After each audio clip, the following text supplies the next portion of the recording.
बिस्मिल्लाहिर्रहमानिर्रहीम। आज हमारा टॉपिक है मेडिकल फिजिक्स में इफेक्ट्स ऑफ करंट, यानी करंट से क्या इफेक्ट्स है, जैसे कि और इलेक्ट्रोप्लेटिंग हम पढ़ेंगे और इस तरह इलेक्ट्रिक करंट। ये आज हमारे लेक्चर का मेन ऑब्जेक्टिव है। ठीक है, तो इलेक्ट्रिक करंट के जो मेन इफेक्ट्स है, ये तीन इफेक्ट्स है इलेक्ट्रिक करंट की, types of effects of electric current की। एक है हीटिंग इफेक्ट, और इस तरह है केमिकल इफेक्ट, और जो है मैग्नेटिक इफेक्ट। ये तीन बड़े बड़े अहम जो है मेन इफेक्ट्स है करंट की।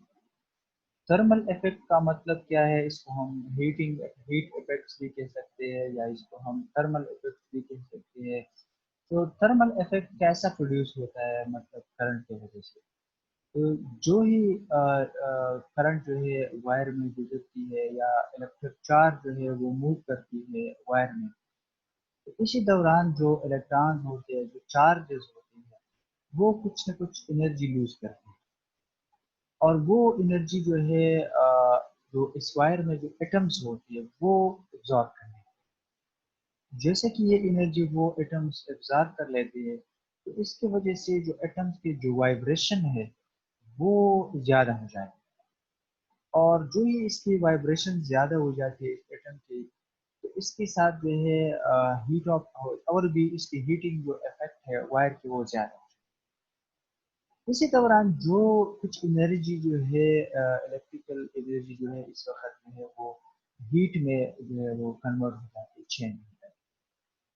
और इसी के साथ जो है इस हीटिंग के साथ जो है फर्दर जो है इसकी जो है रेजिस्टेंस जो है वो बढ़ जाती है। जब रेजिस्टेंस बढ़ जाती है तो हीटिंग इफेक्ट और भी बढ़ जाता है। तो ये एक थर्मल इफेक्ट होता है, इफेक्ट होता है करंट की। और जैसे कि जूल जूल लॉ के मुताबिक जो एक फार्मूला है, Q is equal to I square R B. यानी आई का मतलब है current passing through the wire, R का मतलब है the resistance shown by the wire, and T का मतलब है टाइम, यानी कितने टाइम चाहिए। ठीक है, तो ये हीट के लिए इक्वेशन है कि heat produced by wire by in heater, यानी जो एक हीटर होता है वो जो हीट प्रोड्यूस कर लेते हैं। तो आप इसके लिए ये फार्मूला जो है यूज करते हैं, K is equal to I square R. ये जोल फर्स्ट लॉ है। और इसकी यूजेस, अस्सलाम वालेकुम। तो इसकी यूजेस जो है वो ये है कि इंडस्ट्री में जो है वेल्डिंग पर्पस के लिए हम यूज करते हैं। जो कि वेल्डिंग में क्या होते हैं, वो हीट जो होते हैं वो करंट होती है ना, वो करंट कन्वर्ट होती है हीट में, और एक हाई टेम्परेचर वाला जो है हीट जो है प्रोड्यूस होता है, जिसकी वजह से वो फिर वेल्डिंग है। कटिंग पर्पस के लिए यूज करते हैं। ये जो थर्मल इफेक्ट है करंट का, हम ये इन टारगेट के लिए यूज करते हैं, वेल्डिंग के लिए यूज करते हैं, कटिंग के लिए यूज करते हैं, ड्रिलिंग के लिए यूज करते हैं, and working of electric furnaces. जो इलेक्ट्रिक फर्नेसेस है, जो छोटे हैं इलेक्ट्रिकल, इनमें इनके लिए भी हम यूज करते हैं। तो ये मेन टारगेट है जो थर्मल इफेक्ट्स ऑफ करंट का है। जैसे कि आप इस डायग्राम में आप देख सकते हैं, ये इलेक्ट्रिक फ्यूज है, इलेक्ट्रिक बल्ब में आप देख सकते हैं ना, ये हीटिंग इफेक्ट्स यूज होते हैं, या थर्मल इफेक्ट जो है वो करंट का यूज होता है। आयरन में जो है मतलब आप बिजली से जब लगा लेते हैं, ठीक है, स्विच ऑन कर लेते हैं, तो इस्त्री जो है वो गर्म हो जाती है। मतलब जो हीटिंग इफेक्ट्स है वो प्रोड्यूस हो जाता है, ठीक है, करंट की वजह से। इस तरह रूम हीटर है, आप हीटर ऑन कर लेते हैं, तो जो इलेक्ट्रिकल करंट है वो किस में कन्वर्ट हो जाता है? जो करंट है वो हीटिंग एनर्जी में कन्वर्ट होता है, और इस तरह आपको जो रूम जो है वो गर्म हो जाता है। तो ये थर्मल इफेक्ट्स हो जाते हैं करंट के। इसके बाद फिर जो है कुछ केमिकल इफेक्ट्स होते हैं ना, कि जब आप इलेक्ट्रिक करंट पास कर लेते हैं किसी चीज से, तो वहाँ पे कुछ केमिकल चेंजेस लेकर आते हैं, कुछ केमिकल रिएक्शंस हो जाती है। इस चीज को हम कहते हैं केमिकल इफेक्ट्स। यानी जब हम इलेक्ट्रिक करंट को पास कर लेते हैं किसी इलेक्ट्रोड से, किसी कंडक्टिंग इलेक्ट्रोड से, तो वहाँ पे केमिकल रिएक्शंस शुरू हो जाती है, स्टार्ट हो जाती है। और इसके रिजल्ट में क्या हो जाता है, called chemical effects of electric current. तो दो, अब केमिकल इफेक्ट्स जो है वो दो बड़े बड़े मेन इफेक्ट्स है chemical effects of electric current, ठीक है। तो एक इसमें है इलेक्ट्रोलाइसिस। इलेक्ट्रोलाइसिस का मतलब है, जैसे कि नाम से जाहिर है, electro mean electricity and lysis mean breaking down, या इसका ये मतलब भी आप ले सकते हैं कि जब भी मतलब ये है कि जब आप इलेक्ट्रिक करंट को किसी सोल्यूशन से, किसी कंपाउंड से गुजारते हैं, पास कर लेते हैं, तो that compound, that substance is dissociate into ions, यानी वो पॉजिटिव और नेगेटिव आयंस में ब्रेकिंग डाउन हो जाती है। तो इसको हम कहते हैं इलेक्ट्रोलाइसिस। जब हम इलेक्ट्रिक करंट पास कर लेते हैं किसी कंपाउंड से, तो उनके जो सब्स्टिट्यूएंट्स हैं वो आयन में कन्वर्ट हो जाते हैं, positive and negative ion. For example, आप मोल्टन एल्यूमिनियम ऑक्साइड ले ले और इससे आप इलेक्ट्रिक करंट पास कर ले, तो वो जो है डिवाइड हो जाते हैं एल्यूमिनियम में ऑक्सीजन, ठीक है। इस तरह आप कॉपर क्लोराइड वाला सोल्यूशन ले ले, तो वो फिर कॉपर और क्लोरीन में जो है वो डिवाइड हो जाते हैं, ठीक है। तो इलेक्ट्रोलाइसिस जो है कमर्शियली बहुत इंपॉर्टेंट है, क्योंकि बहुत से केमिकल रिएक्शन जो होती है वो हम बिकॉज हम इलेक्ट्रोलाइसिस करा लेते हैं। बहुत इंपॉर्टेंट पॉइंट, ये बहुत इंपॉर्टेंट है, क्योंकि बहुत ज़्यादा रिएक्शन जो होते हैं वो इन रिएक्शन को हम कहते हैं नॉन स्पॉन्टेनियस रिएक्शन। दो किस्म के रिएक्शन होते हैं, एक को हम कहते हैं स्पॉन्टेनियस रिएक्शन, एक को हम कहते हैं नॉन स्पॉन्टेनियस रिएक्शन।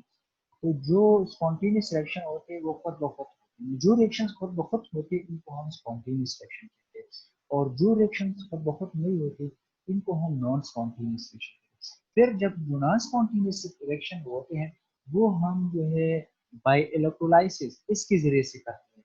हम इलेक्ट्रिक करंट पास कर लेते हैं और इसमें इसी के जरिए से जो है हम क्या करते हैं, वहाँ पे रिएक्शन जो है वो स्टार्ट हो जाते हैं, इसको हम कहते हैं, ठीक है। फिर अगर आपको याद हो तो इलेक्ट्रोलाइटिक सेल दो किस्म के सेल होते हैं, एक को इलेक्ट्रोलाइटिक सेल कहते हैं, एक को हम वोल्टेइक सेल कहते हैं, लिनियन सेल या वोल्टेइक सेल, और एक को हम कहते हैं इलेक्ट्रोलाइटिक सेल। तो इलेक्ट्रोलाइटिक सेल वो सेल होते हैं जिसमें हम by passing electric current pass कर लेते हैं, तो इसमें फिर जो है रिएक्शन स्टार्ट हो जाती है, तो इसको हम कहते हैं इलेक्ट्रोलाइटिक।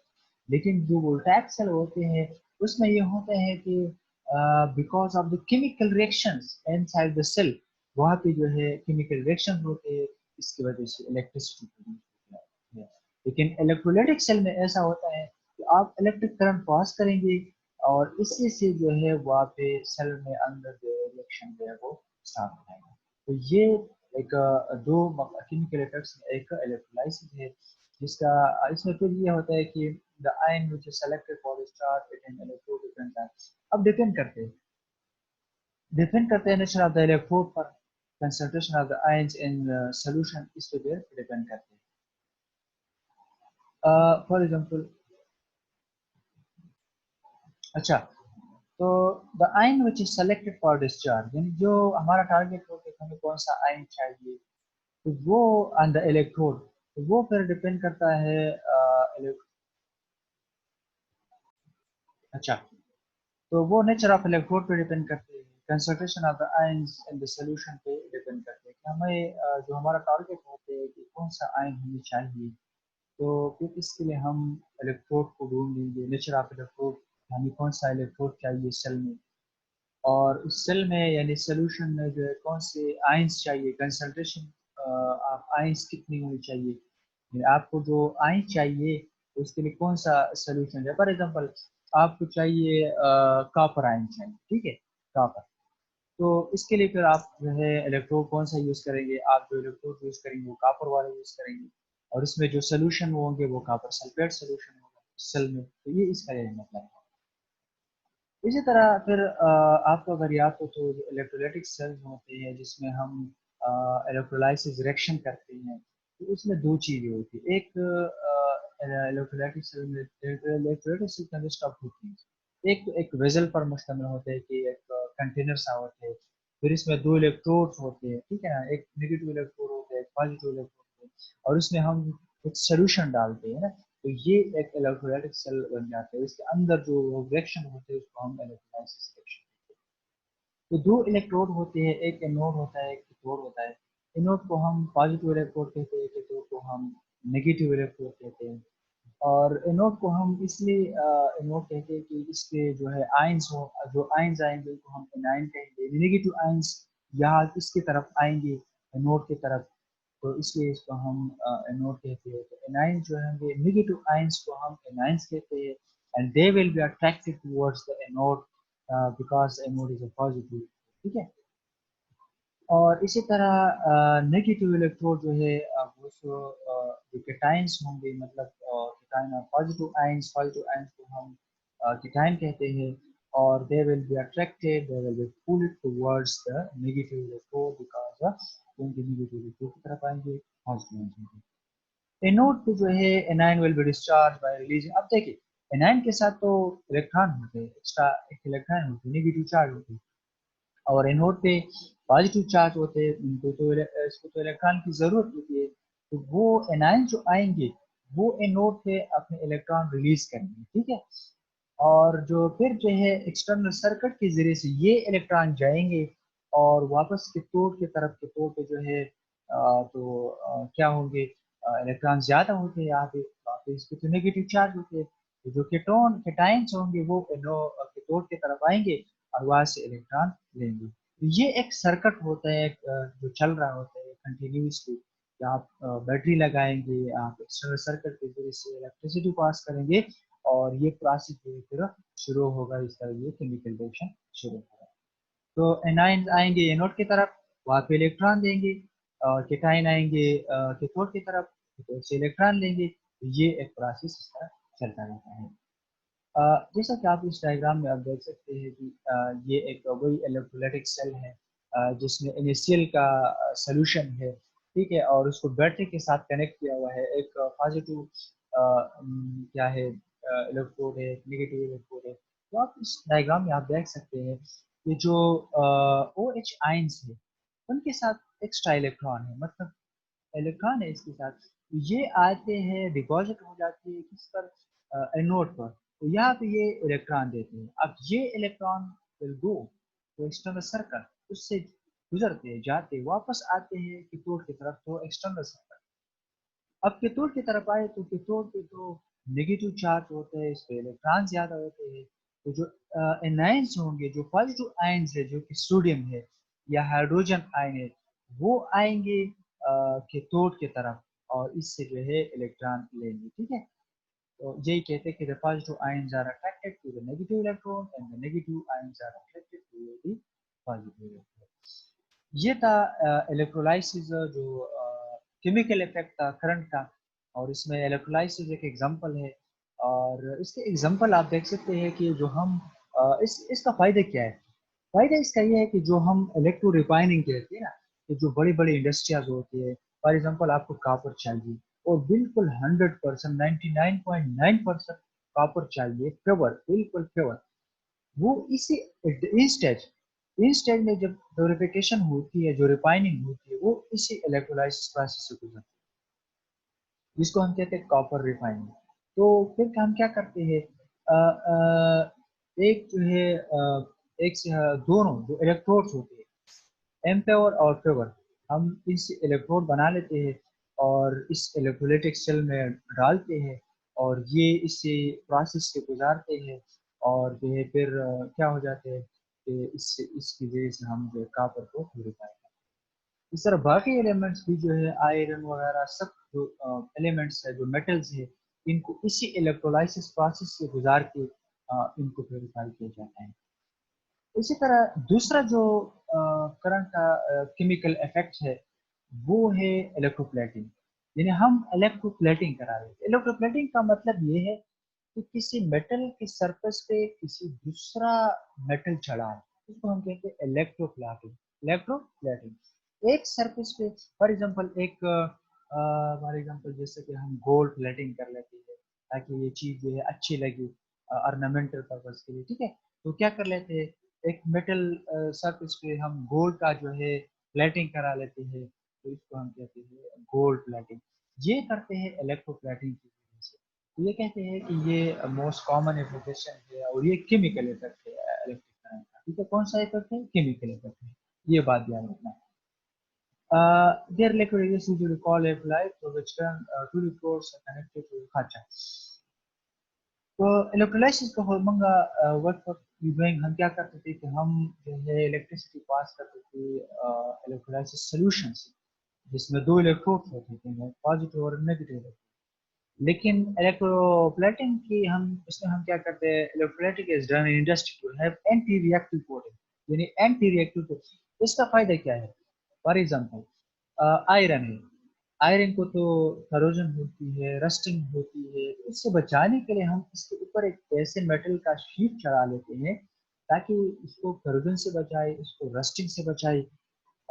ठीक है, तो इसी मकसद के लिए हम क्या करते हैं, रेजिस्टिव हीटिंग से बचाए, तो इसके लिए फिर हम इलेक्ट्रोप्लेटिंग कराएं। ठीक है। अच्छा फिर जो है अच्छा इलेक्ट्रोप्लेटिंग, अच्छा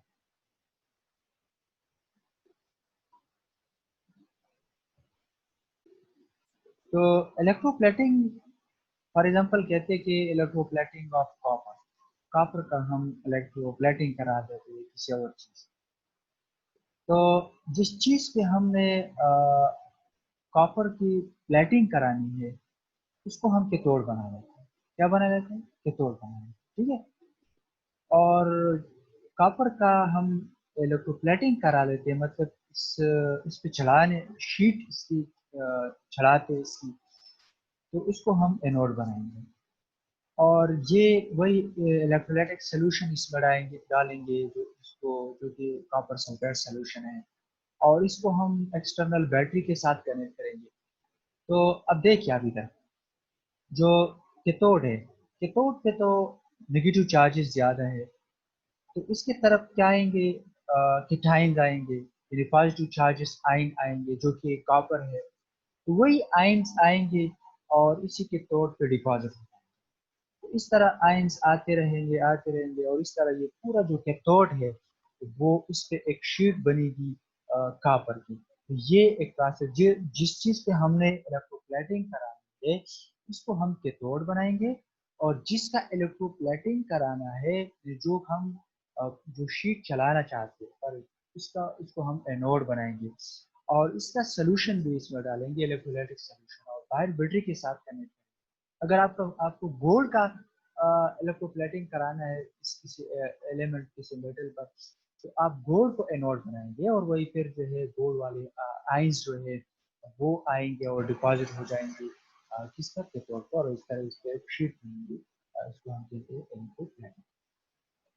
इसके अलावा पर कुछ मैग्नेटिक इफेक्ट्स भी है इलेक्ट्रिक करंट के। अगर हम मैग्नेटिक कंपास आप ले लीजिए किसी कंडक्टिंग वायर के, एक वायर के साथ आप कंडक्टिंग वायर के साथ इसमें करंट जो है वो गुजर रही है, उसके साथ आप एक कंपास ले लें, इसका जो नीडल है वो डिफ्लेक्ट है। ठीक है ना। तो इसका ये मतलब ये है कि बिकॉज कि जब भी करंट गुजरती है किसी वायर से, तो it's have electric field, magnetic field around that, तो मैग्नेटिक इफेक्ट भी है इसका। तो मैग्नेटिक फील्ड अराउंड करंट जो होती है, straight conductor is an concentric line होती है आपको तो जो आप फॉर एग्जांपल एक वायर है, आप इस वायर से करंट गुजरती है, तो इस वायर से इर्द गिर्द जो है कंसंट्रिक लाइंस बनाते हैं जो मैग्नेटिक फील्ड। और इस तरह फिर जो है आप इस तरह कैसे आप इसको प्रैक्टिकली कर सकते हैं, आप इस तरह करें कि पीसेज ऑफ आयरन ले लें और उसको किसी कार्डबोर्ड पे डालें। ठीक है।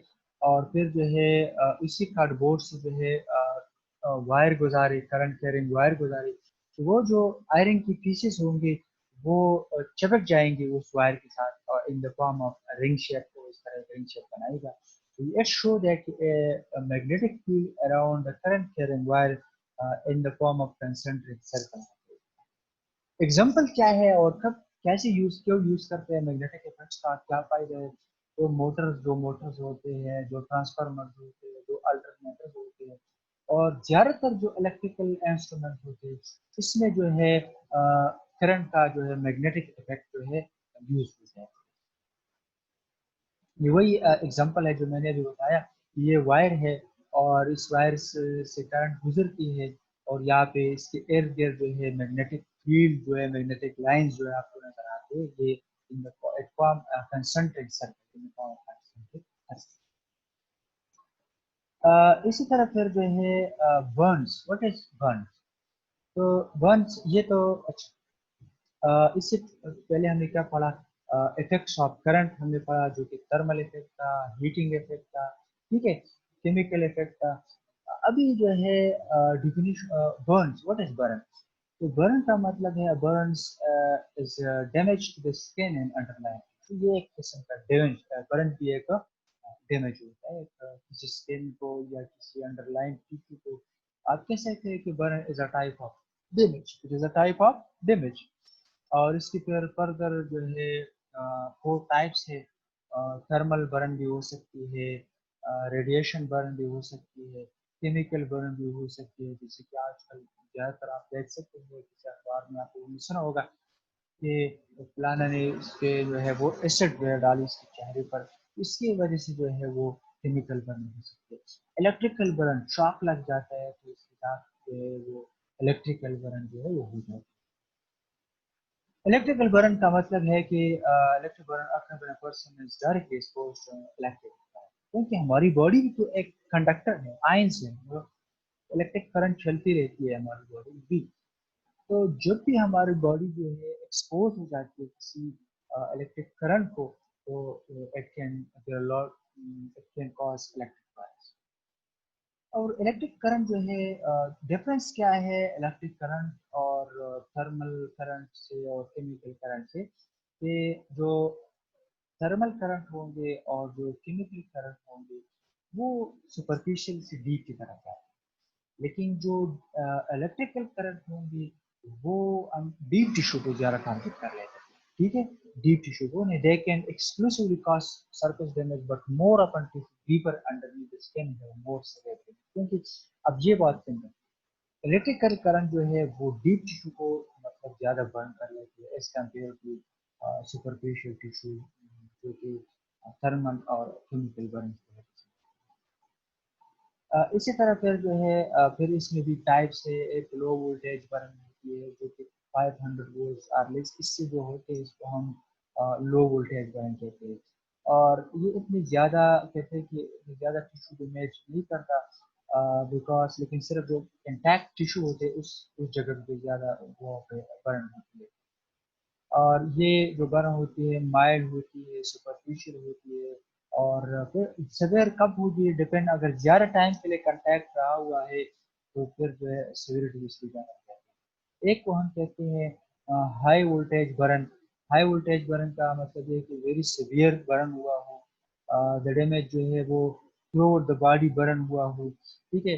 और अंडर द स्किन या डीप टिश्यू को उसने डैमेज किया हो, तो इसको हम कहते हैं high voltage current, high voltage burn इसको कहते हैं, दिखाता है इलेक्ट्रिक, जैसे कि आप इस डायग्राम में यहाँ पे देख सकते हैं। तो ये था आज के लेक्चर में about the effects of currents.